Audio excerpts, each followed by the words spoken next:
un podcast de Cooperativa.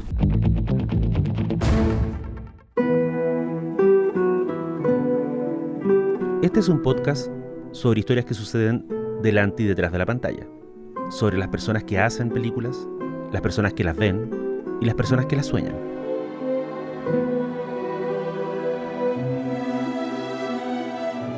Soy Daniel Villalobos y esto es El Contador de Películas.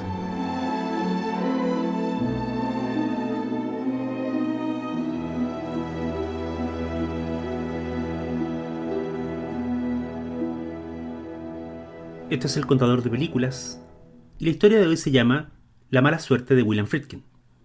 La historia la cuenta el mismo William Friedkin en sus memorias. En algún momento de los 70, él, Peter Bogdanovich y Francis Coppola estaban asociados en un trato con un estudio de Hollywood para producir películas ajenas aparte de las que ellos mismos pensaban dirigir. Coppola le mostró a Bogdanovich y a Friedkin un guión. Era una aventura espacial, con robots y naves que disparaban rayos. Friedkin consideró que la historia era absurda. Bogdanovich pensaba igual. Ambos rechazaron el proyecto. Era, claro, un guión de George Lucas, que el mundo pronto conocería bajo el nombre de Star Wars. Tiempo después, Spielberg invitó a Friedkin a una función privada para ver su nueva película. Era sobre una comunidad costera aterrada por un tiburón que apenas se veía. Sentado en una sala casi vacía, cuenta Friedkin, vi la película entera. No me impresionó. En menos de un año, hinchado de éxito y con una opinión disparatada de mi propio talento, no había sido capaz de apreciar ni el genio de Lucas ni el de Spielberg. Muy pronto la industria del cine norteamericano les pertenecería a ellos. La profecía de Friedkin fue bastante certera. Sin embargo, su miopía y su inflado ego venían de un dato real. Por esos años, Friedkin era, junto a Coppola, uno de los directores más respetados de Hollywood. Había estrenado El Exorcista y Contacto en Francia, dos películas que habían reinventado respectivamente el terror y el drama policial en Hollywood. La industria estaba a sus pies. En una entrevista le preguntaron por las películas que le habían influenciado, y Friedkin mencionó El Salario del Miedo, un thriller francés de 1953. El argumento era demencial.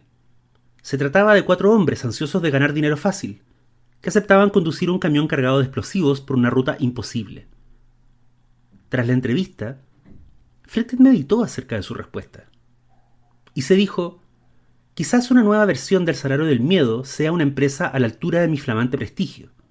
Con eso en mente, y con el beneplácito del estudio, se lanzó al proyecto. It's risky moving one of those cases 10 feet. That fire is over 200 miles away. If we were up there, could you use it? How the hell are you gonna get it It's up? not your problem. Era un director al tope de su talento, con el respaldo de un gran estudio, y con un guión que actualizaba el argumento de la que se consideraba una de las mejores películas de suspenso jamás filmadas. ¿Qué podía salir mal? Bueno, un montón de cosas. Partiendo por el casting de los actores. Friedkin necesitaba 4 protagonistas increíblemente carismáticos para que nos importara su peripecia en medio de la selva. Su primera opción era Steve McQueen, entonces considerado una de las pocas estrellas masculinas de Hollywood. McQueen adoraba el guión, pero adoraba más a su nueva pareja, la actriz Ali MacGraw, que en Chile los memoriosos recordarán por ser la protagonista de una película llamada, como no, Love Story. Y una Love Story era lo que McQueen y MacGraw tenían. Y McQueen gustaba del proyecto, pero no se iba a ir a un lugar perdido de Sudamérica a filmar por meses sin ver a su mujer. Le preguntó a Friedkin si no consideraría escribir un papel para ella en la película. Friedkin, famosamente, se rehusó. Lo que fue un tremendo error a la larga, porque como el mismo director diría después, un plano de la cara de Steve McQueen atraía muchos más espectadores que toda la selva del Amazonas. Otro candidato favorito de Friedkin era nada menos que Robert Mitchum, una leyenda en Hollywood, y uno de los actores perfectos para el guión. Mitchum dijo que le gustaba la historia. Pero, continuó, ¿por qué me voy a ir a Ecuador por 4 meses para terminar saltando de un camión? Eso lo puedo hacer en el patio de mi casa. Sin estrellas en el elenco, Friedkin debió conceder un punto clave. Él quería filmar la película en Ecuador. Sin embargo, el estudio no estaba dispuesto a financiar el proyecto en esas condiciones. Hasta que apareció una solución inesperada. La película podía hacerse siempre y cuando se filmara en Santo Domingo. Y hacia allá se embarcaron Friedkin y su equipo, con un elenco de actores liderado por Roy Scheider, el reemplazo de Steve McQueen, y con un guión que ya tenía nombre, Sorcerer. Friedkin no podía saberlo, Pero en una década donde en Hollywood abundaron los rodajes infernales, desde Tiburón hasta Apocalipsis Ahora, el de Sorcerer iba a ser el peor de todos. Escenas con explosivos que no funcionaban, metraje filmado en celuloide que resultaba inservible cuando era revelado, indigestiones, gangrena e incluso varios técnicos enfermos de malaria. El brazo derecho de Friedkin, el productor Dave Salman, el hombre que mantuvo a raya el caos durante la filmación del Exorcista, decidió renunciar en mitad del rodaje de Sorcerer. Friedkin escribió décadas más tarde: nadie en su sano juicio hubiera continuado, pero nadie en ese equipo estaba ya en su sano juicio. La escena clave de Sorcerer, como saben quienes vieron la película, es el momento donde los camiones cargados de explosivos deben cruzar un puente de palos sobre un río turbulento. El falso puente, una maravilla de ingeniería hollywoodense construida por los técnicos de efectos especiales, iba a ser instalado sobre uno de los ríos locales en Santo Domingo.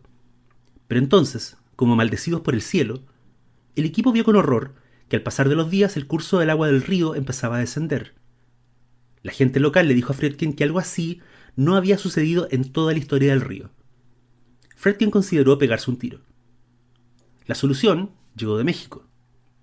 Hacia el país de Luis Miguel partieron con el puente a cuestas, rumbo a una zona de jungla cercana a Oaxaca. Entonces, ya instalados, se encontraron con que muchos de los locales no querían ayudar en la labor de armar el puente sobre el río. ¿Cuál es el problema ahora?, dijo Friedkin.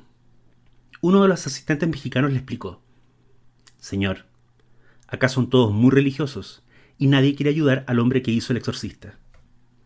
Ya superado ese escollo, con el puente montado y la secuencia ya lista para filmarse, una noche Friedkin recibió la visita de uno de los carpinteros que habían rearmado el puente importado desde Santo Domingo. El supuesto carpintero le mostró una placa y se identificó. Era un federal, un policía encubierto. Dentro de su equipo, señor Friedkin, hay personas que consumen drogas. Es mi deber informarle que estas personas deben abandonar México mañana, o tendré que ordenar que se detenga la filmación. William Friedkin pensó que estaba soñando.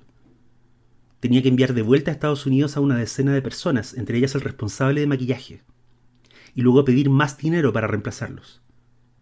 Aún así, el rodaje de Sorcerer llegó a su fin, y con la certeza de tener entre manos una película aún mejor que El Exorcista, Friedkin se encerró a editar todo el metraje duramente ganado en esos meses en Santo Domingo.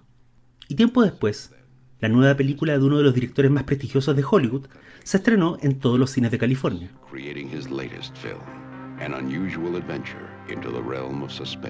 No solo las críticas fueron desastrosas, la respuesta del público también lo fue. Sorcerer fracasó en taquilla. Y lo hizo a tal nivel que un dato específico se clavó en la mente de Friedkin, tanto como para dejarlo consignado en sus memorias muchos años después. En el Teatro Chino, la legendaria sala de cine en el Hollywood Boulevard, el estreno de Sorcerer sacó de cartelera la película anterior, como era natural. Sin embargo, la escasez de boletos vendidos en las funciones de Sorcerer hizo que el cine sacara de cartelera la película de Friedkin en menos de una semana, y reinstalara la película anterior, que ya venía teniendo varias funciones a tablero vuelto en todo el país. Esa película era una aventura espacial con robots y rayos láser.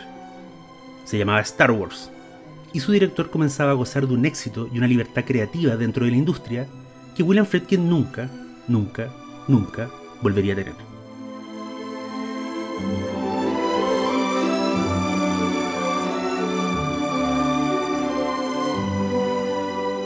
Esto fue El Contador de Películas. Soy Daniel Villalobos. Hasta la próxima.